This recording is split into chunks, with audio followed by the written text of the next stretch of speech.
Graça e paz, boa tarde, Deus abençoe a todos. Nós estamos falando, nós temos falado em alguns vídeos aqui, produzido algum material falando de espiritualidade, e uma pergunta sempre vem à tona. Eu acho importante deixar claro, né? Quem é o garantidor do sucesso da nossa jornada espiritual? Quem garante que essa jornada surtirá o resultado desejado, proposto, ordenado por Deus? O garantidor do sucesso da nossa jornada espiritual, do nosso desenvolvimento espiritual, do nosso aprimoramento espiritual, ou da nossa simples maturidade em Cristo Jesus, o garantidor é o próprio Deus, é o próprio Pai, é o próprio Senhor e soberano, Criador dos céus e da terra. Quando se fala de espiritualidade, nós não estamos falando num conceito de autoaprimoramento. Nós estamos falando num conceito de submissão a Deus para uma vida, numa proposta de jornada de comunhão com o Pai, permitindo, facilitando que o Espírito de Deus produza em nós e através de nós todos os frutos que Ele deseja produzir e tudo que Ele deseja realizar através das nossas vidas. Em questão de espiritualidade, a igreja deveria ser um celeiro, deveria ser um rico pomar. A igreja deveria estar influenciando a sociedade e toda a terra através da maneira como ela faz ou deveria estar fazendo uso dessas verdades espirituais para benefício, para benefício dos seus e também de toda a humanidade. O apóstolo Pedro, quando se fala dessas questões, no capítulo 4, capítulo 4 da sua primeira carta, ele fala de serviço, ele fala de vida. Por que ele fala de serviço? Por que ele fala de vida? Porque não há uma separação, não há uma divisão. Ainda hoje as pessoas adotam uma perspectiva, tudo bem, ela facilita, ela simplifica, mas eu creio equivocada. A minha vida espiritual, e a minha vida comum. Não há motivos para esse tipo de divisão. Porque o viver é um só. Nós somos a mesma pessoa, o mesmo indivíduo se apresentando para Deus nas mais diversas áreas, facetas que a vida se nos apresenta. Mas algumas pessoas fazem divisões e por isso acabam criando algumas complicações. Mas pegando aqui a fala do apóstolo Pedro, ele falando sobre a maneira como os cristãos, os crentes devem se relacionar uns com os outros, porque ninguém foi chamado para ser um indivíduo ilhado, isolado, confinado em si mesmo. Ele diz assim: servi uns aos outros de acordo com o dom que cada um recebeu, como bons administradores da multiforme graça de Deus. E ele cita aqui alguns poucos exemplos. Se algum irmão prega, fale como quem comunica a palavra de Deus. Se alguém serve, sirva conforme a força que Deus provê, de maneira que em todas as atitudes Deus seja glorificado mediante Jesus Cristo, a quem pertence a glória e o pleno domínio por toda a eternidade. Amém. Graças a Deus, que Deus nos abençoe pela leitura da sua palavra e que o Espírito de Deus nos guie nessa breve meditação a respeito desse tema da soberania de Deus nas nossas vidas e de Deus como garantidor do sucesso, do nosso sucesso na nossa jornada espiritual, na nossa empreitada espiritual. O que o apóstolo Pedro está falando aqui? Ele fala da vida cristã, ela não deve ser vivida de maneira egoísta, isolada, voltada para si mesmo. Nós não podemos viver unicamente voltados para nós mesmos. pensando exclusivamente nas nossas necessidades, pensando exclusivamente nos nossos problemas, nas nossas carências, ou nas nossas ambições, nas nossas habilidades, naquilo que pretendemos desenvolver ou realizar nessa vida. Não. O apóstolo Pedro apresenta a vida cristã como algo a ser vivido, a experiência cristã, a espiritualidade cristã, algo a ser vivido de maneira a beneficiar os outros. As pessoas falam, pensam, eu quero desenvolver um dom, um talento ou uma habilidade, né? Mas isso só é possível a partir do momento em que esse talento, essa habilidade, esse dom, esse serviço está à disposição de Deus, à disposição do Espírito de Deus, a serviço do próprio Cristo, com a intenção de abençoar a vida de outros. Dons abençoadores, dons como fruto das bênçãos. Mas para que ninguém fique pensando que não há necessidade de dons espirituais. Ah, sim, é claro que há. A Bíblia declara que Deus abençoa, Deus é galardoador daqueles que o buscam. A vida em Cristo, a experiência cristã, o novo nascimento, o entregar-se e o ser aceito, o entregar-se a Cristo e o ser recebido por Cristo, é algo que a palavra de Deus apresenta como um novo nascimento, ou um nascimento do alto, uma regeneração. É algo novo. É algo novo que não pode ser vivido única e exclusivamente com dons, talentos, habilidades e propósitos que tínhamos antes disso. É uma experiência, é um fenômeno, é um evento, é uma transformação que tem o propósito de mudar a direção, o rumo, o curso das nossas vidas. Que tem o objetivo, que tem o poder de transformar a nossa realidade, a nossa personalidade, o nosso eu, o nosso ente, o nosso ser, e dar início a uma jornada de crescimento, amadurecimento, de formação do caráter, de apresentação de características que permitam a outros, ao nos ouvirem, a nos verem, a compreenderem que pertencemos a Jesus Cristo. Capacita as nossas vidas a se tornarem instrumentos de adoração de Deus através da vida, de pregação do Evangelho através da vida, através do viver. Não é fácil, não é fácil, não é fácil, mas isso eu creio que é muito importante, porque a leitura atenta da palavra de Deus acaba evidenciando, deixando claro, bastante transparente, que isso é fé, isso é nova vida, isso é ser cristão, é ser tornado cristão, isso é viver para Cristo, isso é viver em Cristo. Mas para dar uma visão mais ampla de dons espirituais, não podemos imaginar que isso tem início na conversão. Não, isso tem início, essas bênçãos têm início na própria criação do universo, na própria criação, na própria formação do ser humano. Porque o ser humano é um ser, é uma entidade, o ser humano é um ser espiritual. Por isso só se pode falar de espiritualidade para seres racionais, inteligentes, autoconscientes. Só o ser humano pode ser espiritual. Hoje, com essa ideia de conhecimento científico, que nós somos favoráveis, nós somos totalmente favoráveis, porque não existe absolutamente nada no conhecimento científico acumulado pela humanidade na sua história, não existe absolutamente nada que possa estremecer qualquer verdade da palavra de Deus. Aquele que crê em Deus, aquele que tem fé em Deus, aquele que vive para Deus, ele não tem medo da verdade. Ele não tem medo do conhecimento, ele não tem medo da ciência, ele não tem medo do saber, muito pelo contrário, ele é aquele que se dedica ao saber.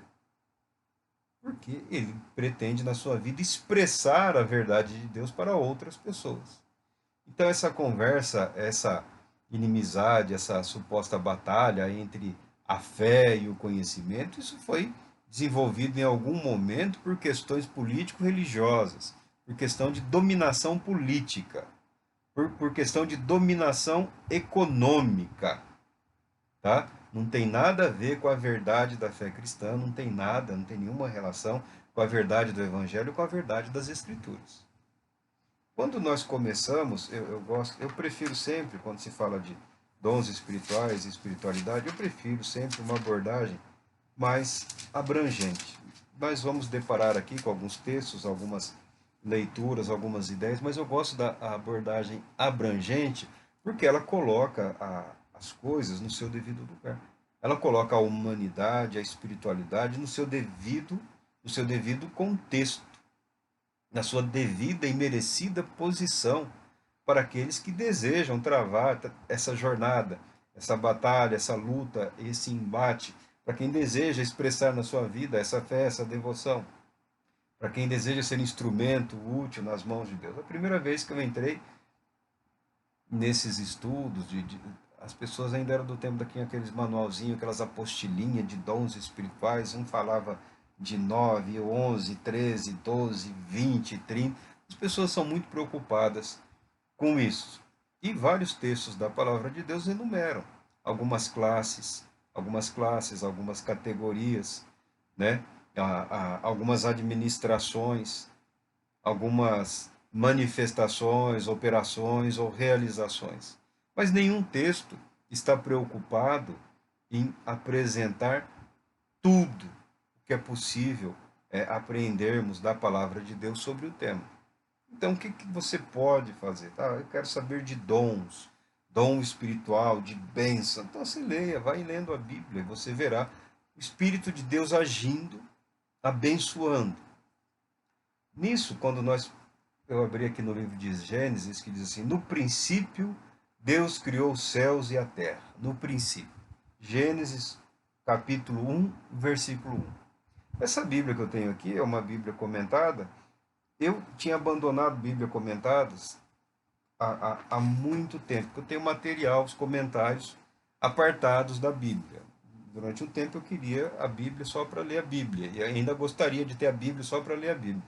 Mas, dada a situação atual, é difícil você encontrar uma Bíblia com material de qualidade, com um papel de qualidade, um texto legível, a formatação, a letra. É difícil hoje. O mercado religioso brasileiro hoje, ele perdeu muita qualidade. Você tem centenas de Bíblias à venda, mas material de qualidade você tem pouco. Então, quando você compra uma Bíblia de estudo, você compra uma Bíblia que foi produzida no material de qualidade.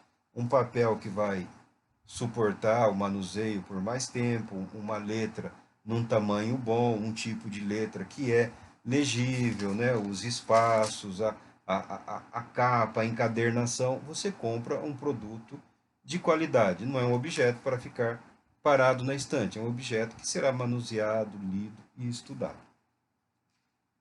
E pela dificuldade de encontrar material de qualidade, sem ser quando se edita, quando se publica Bíblias de estudo, eu voltei a comprar algum material em Bíblias de estudo. Essa Bíblia de estudo é a versão King James, Rei James, Rei Jaime, Rei Tiago. Ela é uma tradução nossa da versão inglesa, da famosa versão inglesa dessa Bíblia aqui. E ela traz, no início aqui desse texto, e ela traz algumas palavras aqui, ela traz o original hebraico, né? Ela traz esse trabalhar do texto, essa beleza desse texto. E a verdade é que, na língua dos hebreus, esse primeiro texto, no princípio, a palavra é uma palavra só na língua deles, é Bereshit, B. Então, a primeira letra da Bíblia é a letra Bet. Bet. Aqui, Bereshit. Bereshit é no princípio. No princípio. Falando da Gênesis, falando do início da criação. Ou dos inícios das criações de Deus. Mas é o início de um ato criativo que abrange todo o universo, toda a humanidade. Então, no início, quando Deus criou os céus e a terra, assim ocorreu. E a palavra no início ou no princípio, Bereshit, ela começa com B. A mesma letra da palavra bênção no hebraico. Também começa com a letra Bet. Bet. Aí você pode inferir, é claro que é um floreio, mas é verdadeiro, mas é muito bonito.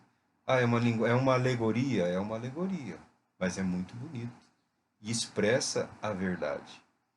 A criação é o início das bênçãos de Deus, dos dons de Deus. Nunca houve em Deus a necessidade de criar absolutamente qualquer coisa. Nunca houve em Deus essa necessidade. Mas Deus, na sua sabedoria, na sua soberania, no seu infinito amor, no seu eterno poder, na sua graciosa bondade, Ele criou os céus e a terra. A criação é um dom de Deus. A vida é um dom de Deus. A humanidade é um dom de Deus. Então, a criação, o universo está repleto de bênçãos, de dons espirituais, de dons materiais, de poderes, de manifestações de poder, de amor, de graça, de bondade, de misericórdia de Deus. Algumas pessoas ficam meio que ali, né, afuniladas, né, num pensamento limitado e até certo ponto, na minha opinião, às vezes acaba trabalhando contra a verdade que a palavra de Deus está ensinando. Porque a verdade dos dons espirituais é que o ser humano, por ser um ser, uma entidade espiritual, ele pode cooperar com Deus no ato soberano, amoroso, gracioso de abençoar. Nós podemos nos tornar ou ser tornados instrumentos de Deus para fazermos parte efetivamente do plano de Deus de atingir mais e mais vidas com as bênçãos do Evangelho. Por isso a igreja se apresenta como algo novo na história da humanidade. Por isso a igreja se apresenta como algo novo na história da fé em Deus. Deus nunca deixou de ser reconhecido como Deus, verdadeiro Deus. Ele nunca deixou de ser reconhecido como verdadeiro Deus. Sempre houve testemunho de Deus sobre a face da terra. Deus nunca se permitiu ser esquecido em momento nenhum da história da humanidade. Nunca. Nunca. Porque o amor de Deus, a bondade de Deus, a misericórdia de Deus estão sempre ativos através do quê? Através da sua palavra, através da sua verdade e através das vidas alcançadas pela palavra de Deus, pela verdade de Deus. Vidas moldadas, transformadas pelo Espírito de Deus, o Espírito da vida e da criação. Por isso, nós podemos interpretar de uma maneira exigente esses textos. De maneira exigente, sim. Porque muito do que vemos, experienciamos, observamos, ouvimos, não guarda nexo, não guarda coerência com o que a palavra de Deus declara e com a maneira de agir do Espírito de Deus conforme a palavra de Deus declara. Por isso nós não só podemos, como também devemos questionar a nossa espiritualidade, a verdade da nossa espiritualidade em função do que ensina a palavra de Deus. Porque a pessoa pode dizer, eu tenho o dom disso, mas como você tem? Você é uma árvore que se alimenta do próprio fruto? A árvore não se alimenta do próprio fruto. Então, se um dom há, é para benefício de outros, para edificação de todos. Não existe dom para autossatisfação. Eu tenho o dom de me sentir bem comigo mesmo. Não tem. Não existe. Essa insatisfação que nós sentimos às vezes, ela não precisa ser interpretada, entendida, julgada como se fosse algo negativo, como uma ansiedade, uma predisposição, uma depressão. Não, é um estado de consciência que deve permanecer alerta e atento de que não estamos prontos, não somos obra acabada. O ser humano não está pronto, o cristão não é obra finalizada, o cristão não é. O cristão é obra em andamento. E a parte que não vai servir para nada. É uma verdade que nós temos que enfrentar. É uma verdade que nós temos que encarar. Uma verdade que nós precisamos permitir que a palavra de Deus se infunda nas nossas mentes e nos nossos corações, para que nós não venhamos a morrer junto com os que estão morrendo. Devemos manter a chama acesa para permanecermos vivos e avivarmos a outros. Não há propósito ou motivação egoísta nos dons espirituais. Imaginá-los desta maneira é incorrer nos riscos que aqueles homens que são colocados na palavra de Deus como alertas, esses homens acabaram, como Balaão, que era um mercenário, né? Como Simeão, se eu não me engano, Simeão, que quis comprar aí o dom do Espírito Santo, ele queria comprar aquele poder, aquela autoridade, de maneira que, ao orar por outras pessoas ou impor as mãos, as pessoas pelas quais ele fizesse isso também recebiam o Espírito Santo, como ele estava vendo ocorrendo ali com o agir dos apóstolos, e foi terrivelmente censurado pelo apóstolo Pedro. Há outras variações, há imitações, há arremedos, mas nós não precisamos ter medo. Nós não precisamos ter medo. Porque a palavra de Deus declara que os dons e a vocação de Deus são irrevogáveis, ou seja, não há da parte de Deus, não há da parte do Espírito Santo, não há da parte de Jesus Cristo nenhuma intenção, nenhum interesse em revogar nada do que ele fez ou do que ele concedeu gratuitamente àqueles que o amam. Então, um primeiro passo para crescer, para amadurecer, para receber ou para manifestar essa espiritualidade ou esses dons espirituais, ou algo dessa diversidade ou dessa variedade de dons espirituais, é abandonarmos a vaidade. É abandonarmos não, eu estou bem assim, eu não preciso de nada disso. Eu estou bem com o que Deus me deu. Eu estou satisfeito. Eu não preciso disso. Não precisa? Por que não precisa? Por que não precisa? A jornada é longa. Nós falamos que a vida é curta, o tempo passa muito rápido, né? Os dias estão se atropelando. Tá, mas a verdade é que a jornada é longa. Nós precisamos de ferramentas, nós precisamos de instrumentos, nós precisamos de habilidades que nos levem além de nós mesmos. Nós precisamos do manifestar-se do Espírito de Deus para que a nossa vida cristã, a nossa vida de fé, nossa vida espiritual não seja um vagar pelo deserto, não seja uma vida vazia da presença, ou uma vida esvaziada da presença do Espírito Santo de Deus. Agora, dito isso, apresentada essa perspectiva abrangente, sabe por quê? Graças a Deus. Tem dons espirituais aqui que também estão atingindo, graças a Deus, pessoas fora da igreja. Graças a Deus. Eu sou grato a Deus por isso. Quando jovem a gente é mais assim, eu não diria radical, o jovem é limitado. A única coisa que o jovem é limitado. Ele pode fazer pose, tipo de algum radicalismo, de querer mais, de uma, né, de estar mais fixado, plantado. Não, mas o jovem, ele é só limitado. viveu pouco, experimentou pouco, conhece pouco de tudo. Então ele é limitado em suas convicções, é até uma proteção para a própria juventude, até uma proteção psicológica, emocional para o jovem. Mas hoje, olhando para trás, olhando aqui para o nosso Brasil, é graças a Deus.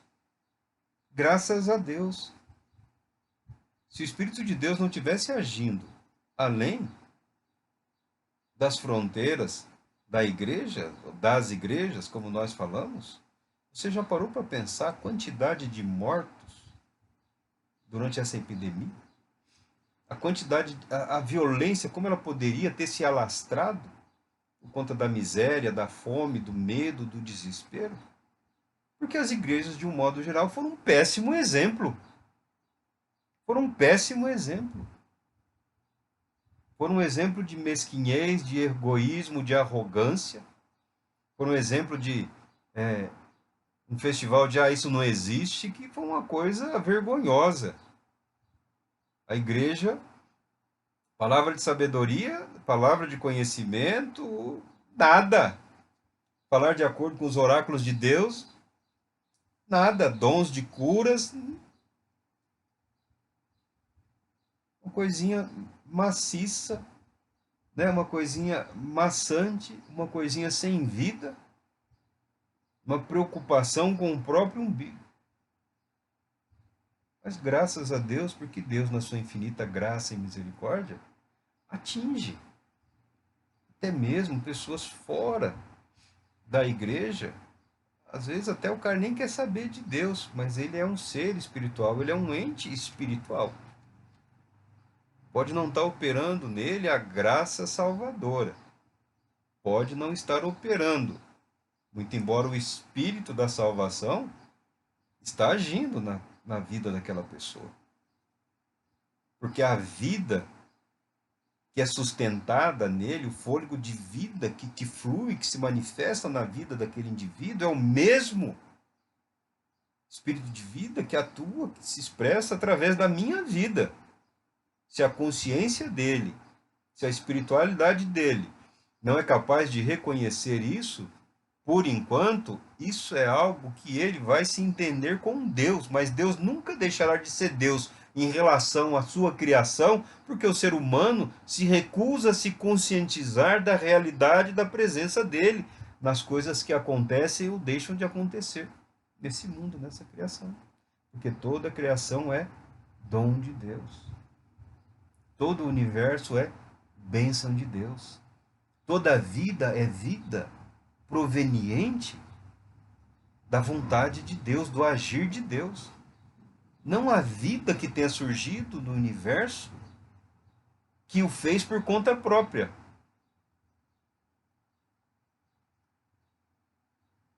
Não, não há em nenhum lugar do universo. Vida que tenha vindo à existência por si só. Não, não tem. Não, não tem. Talvez, não, com certeza sim. Muitas vidas, muitos fenômenos, hoje, muitos acontecimentos, muitos fatos, muitas orientações, muitas manifestações não estão de acordo com o propósito inicial do Senhor. Desafiam a vontade de Deus. Há poderes que fazem oposição à vontade de Deus, sim, e ao poder da mente humana. Ao poder humano de decidir contra, e algumas pessoas abusam desse poder de contrariar a vontade de Deus. Né? Parece música popular brasileira, né? Se disser que o caminho santo é isso, o cara é contra. E ele insiste em ser contra. Ele está usando o que Deus deu para ele, todo o poder de vontade, de convicção, apenas para contrariar, apenas para destruir. Por isso, as pessoas acabam sendo indesculpáveis nas suas condutas más e vis. Porque você está usando o dom de Deus, o poder de Deus, a vida que Deus permitiu vir à existência através de você, é dele. Mas no viver, a pessoa vira as costas para Deus e fala, não, na minha vida mando eu. Tá? Está desafiando a vontade de Deus. Mas nem por isso o Espírito de Deus deixou de manter a vida naquela pessoa, naquele indivíduo, até que se cumpra o tempo necessário, o tempo devido, o tempo proposto, o tempo dado por Deus, o tempo atribuído por Deus. Dessa maneira nós podemos ver que coisas maravilhosas o Espírito de Deus tem realizado através da criação de Deus, sem estar limitado à igreja. Por isso que os sábios, por isso que os estudiosos, por isso que aqueles que se dedicaram muito e muito tempo, através dos tempos, a estudar a palavra de Deus, a verdade de Deus, as questões espirituais, eles deixaram aí, chegou até nós. O Espírito Santo habita a igreja, mas não é da mesma forma em que a água está contida dentro de um recipiente. O Espírito Santo não está preso na igreja. Jesus Cristo não está preso na igreja. Jesus Cristo não está limitado à igreja. Esse tem sido o pecado da igreja. Essa tem sido a arrogância.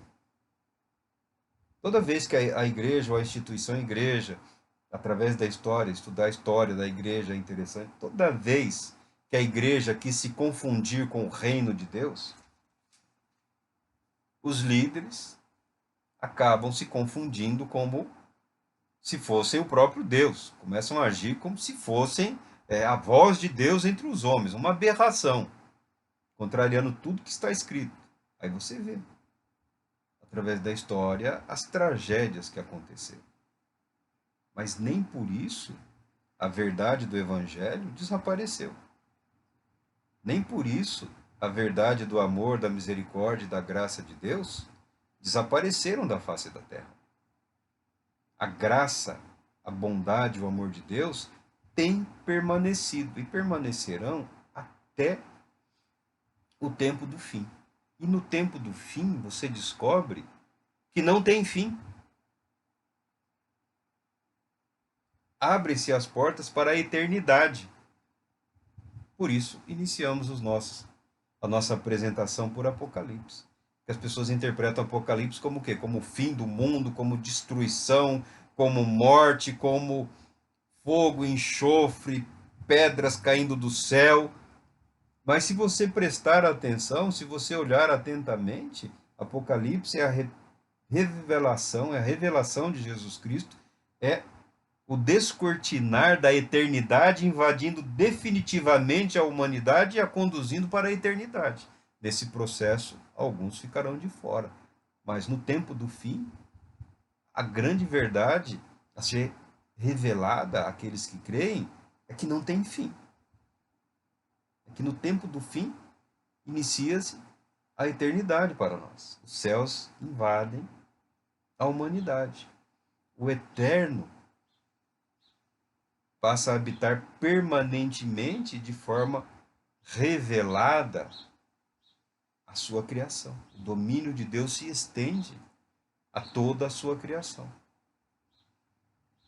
As limitações, as barreiras criadas pelo pecado são totalmente desfeitas, rompidas e vencidas. Esse é o caminho da espiritualidade. Perseverar por quê? Porque não vai ter fim. Alegria eterna, vida eterna, conhecimento eterno, espiritualidade por toda a eternidade, vida eterna com o eterno Deus. Por isso nós somos animados, instados, chamados à perseverança. Perseverança como substituto da santidade. Por quê? Outra palavra, nós devemos lutar mais pelo sentido, pelo significado das palavras que são importantes para a nossa vida, para o nosso culto, para a nossa fé. O cristão tem sido relaxado. O cristão se tornou um ente muito relaxado, muito mesquinho, né? Muito mais preocupado em agradar do que em viver ou em ser. Tá? Se falar em santidade está difícil, porque está entre o bizarro, o ridículo e o cômico. Vamos falar em perseverar na verdade a nós revelada no Evangelho de Jesus Cristo, pela vida de Cristo Jesus, conforme foi transmitido pelos santos apóstolos. Perseverança e santificação caminham juntos, lado a lado. Quem está perseverando está se santificando, quem está se santificando está perseverando. Tá? É um caminhar, é uma constância, é um não parar, é um seguir em frente. Aí, isto posto, dito isto, nós podemos voltar à questão dos dons espirituais. Por quê? Para você não dizer que foi a sua força, que foi a sua habilidade, que foi o seu poder, que foi o seu talento, que foi o seu dom. Há um revestir, quando fala revestir-se do novo homem, é isso, é assenhorar-se, é permitir que o Espírito de Deus, que o poder de Deus seja derramado sobre as nossas vidas de maneira a transformar o nosso ser, mas também santificar o nosso ser. Porque em Cristo Jesus, o propósito é estabelecido, é alcançado. A nossa mente tem um curso, passa a ter um curso definido. Então, os nossos dons e habilidades naturais, eles podem ser moldados para o serviço de Deus, para a obra de Deus, em benefício do próximo.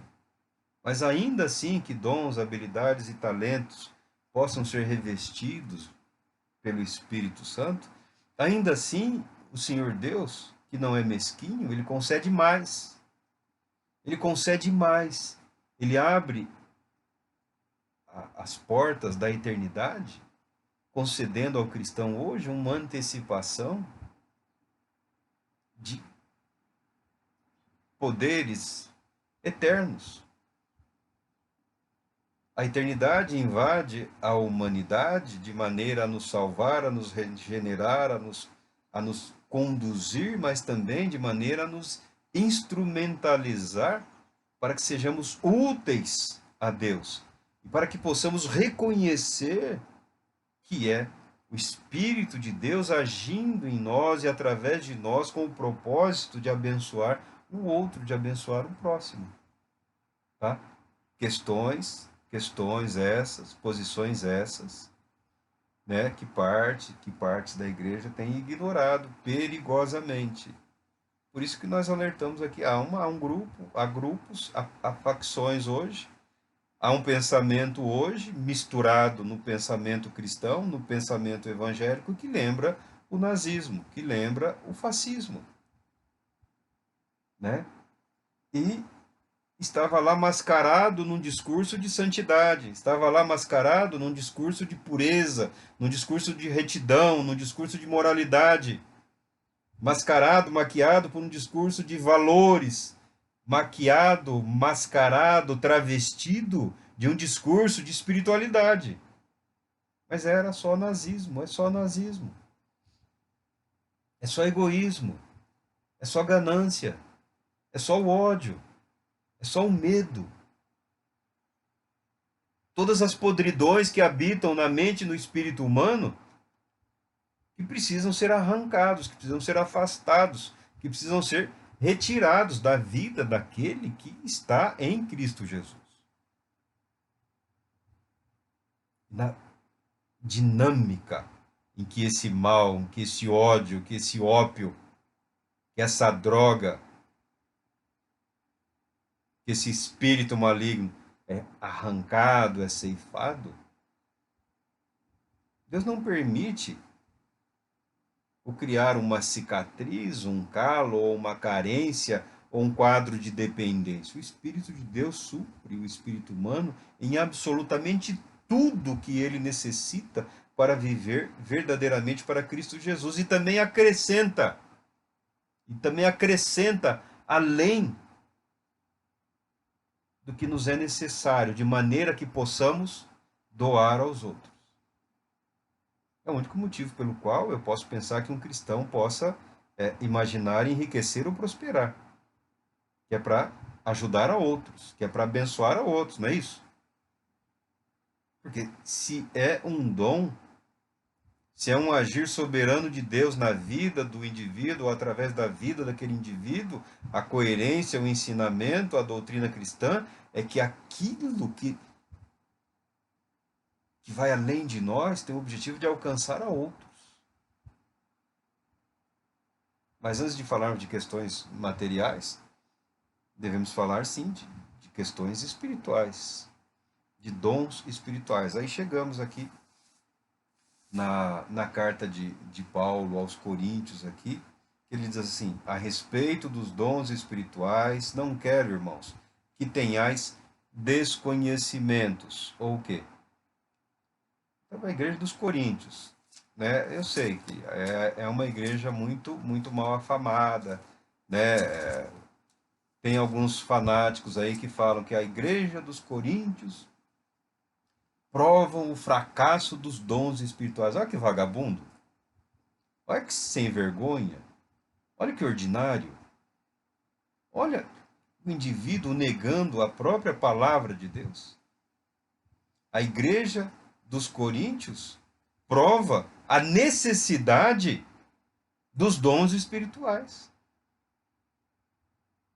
E a igreja dos Coríntios mostram a grandiosidade soberana do amor de Deus, que busca resgatar, que se empenha em curar, que se empenha em salvar, que concede mais dons e dons e mais dons, com o objetivo de mostrar, deixar transparecer que é Ele, o Senhor Deus, o soberano Deus que está agindo, e que cabe e que compete única e exclusivamente a Ele o dizer basta,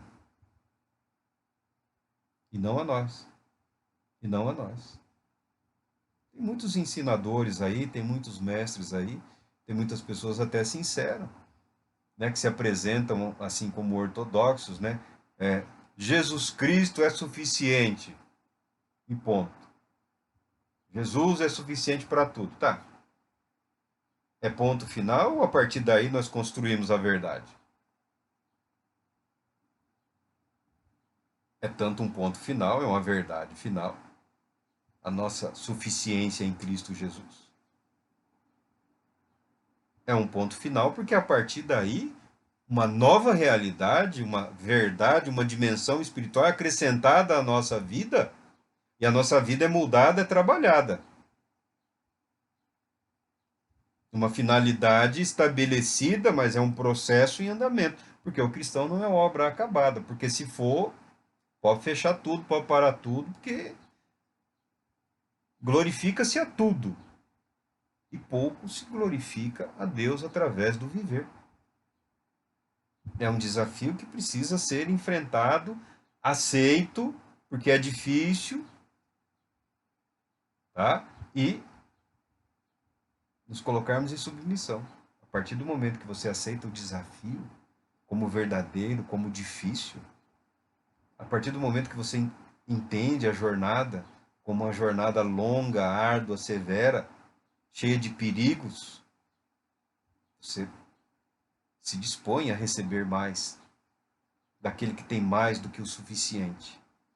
É aqui que o apóstolo Paulo começa a falar, na sua grande sabedoria, a respeito dos dons espirituais.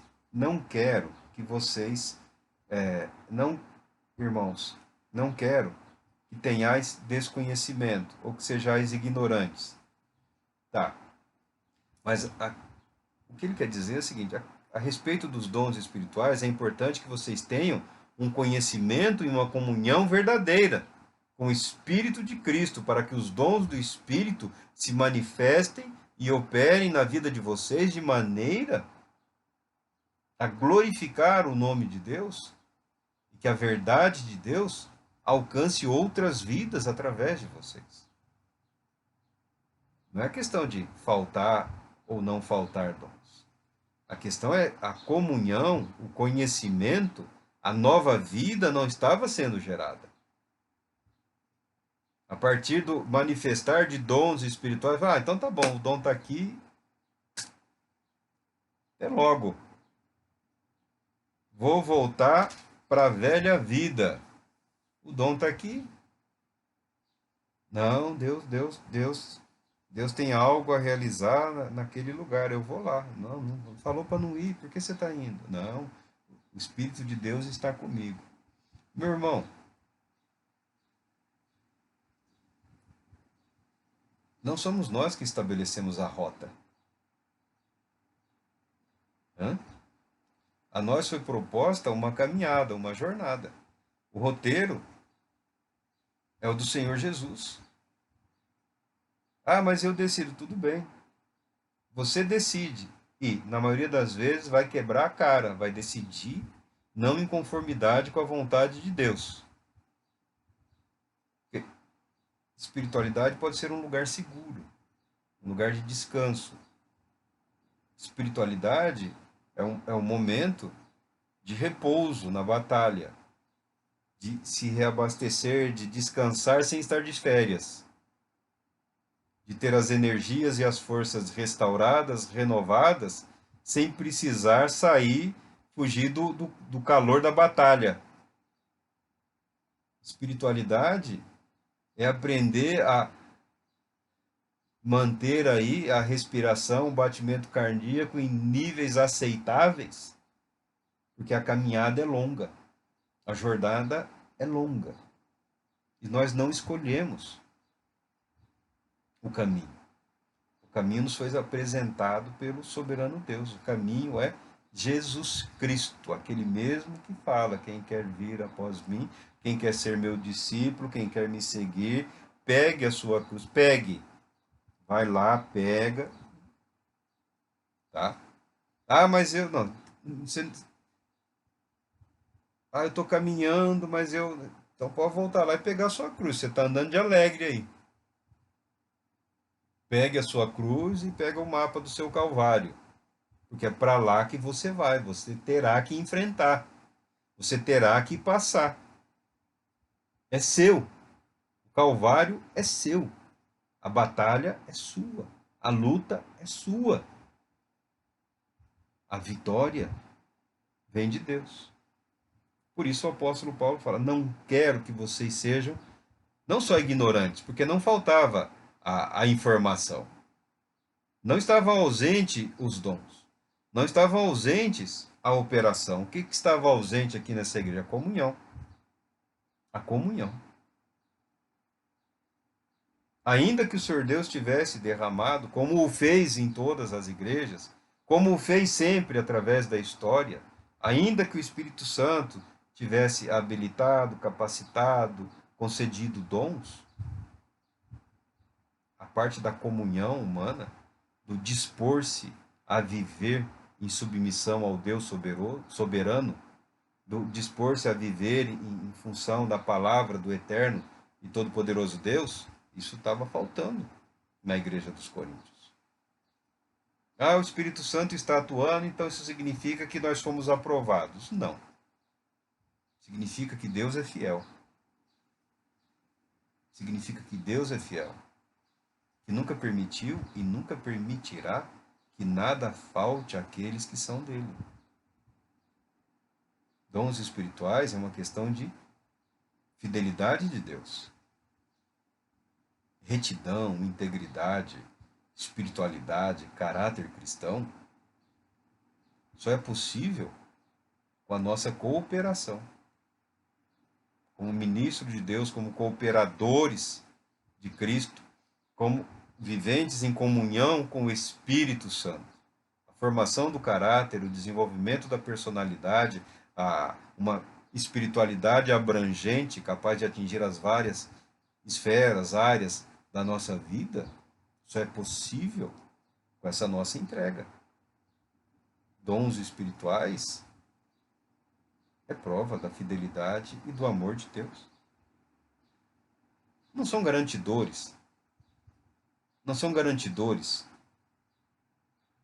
de salvação. Não são. Nunca foram garantidores.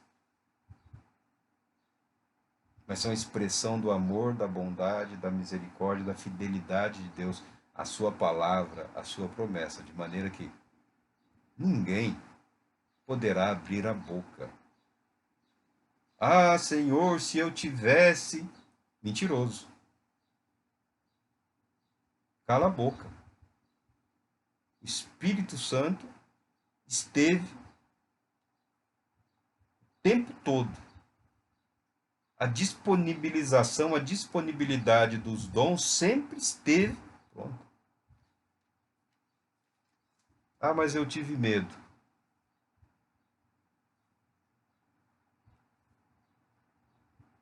Ou foi por medo, ou por arrogância, ou por pretensão, ou por vaidade, ou por não querer, ou querer só para si.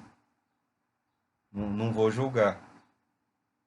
Ninguém poderá dizer: Ah, Senhor. Qual a diferença da espiritualidade, da religiosidade para a filosofia? Eu mesmo gosto de filosofia, não tenho nenhum problema com os filósofos.